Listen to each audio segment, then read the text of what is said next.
Hi, Chili. What's up, everybody? I'm going to talk to you today about a technique that I've been using recently with my students called ninja shifting. Ninja shifting. This is a way to practice shifting inside of a slur. It's one of many ways that you can practice your shifts and slurs, but it's definitely one of my favorite ways. So check it out. It goes something like this. Let's say we're going to shift from first position to fourth position. Let's use the A string. So we're going to go from B to E, first position to fourth position. So we want to get this, but let's say we want to practice it to make that shift sound as clean and effective as we can. So I go in 3 steps with this technique. The first step is we measure the distance in the jump. We get to do our little parkour cello thing here. So we're going to go from here and check it out. How far do we go? I like to spend time going up and down from here to this note and then back down. Once I feel comfortable like that, I can use a grappling hook. This is step 2. The grappling hook goes like this. I start with the first note and I hook and I play the second note. You really want to make sure that you're actually shifting right to the note with a great tone. Not above the note and back down, not almost to the note and then there, but actually landing right on it.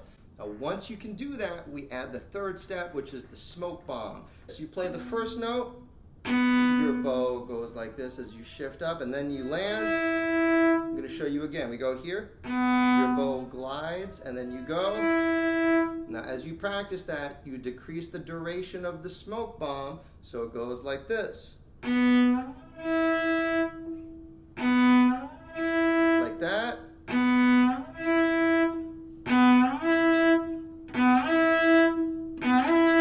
And now you have a real shift. You can practice this technique pretty much anywhere that has shifts in a slur. For example, one of my students is practicing the Minuet by Beethoven in Cello Book 3, Suzuki Book 3. So there's a part that goes like this.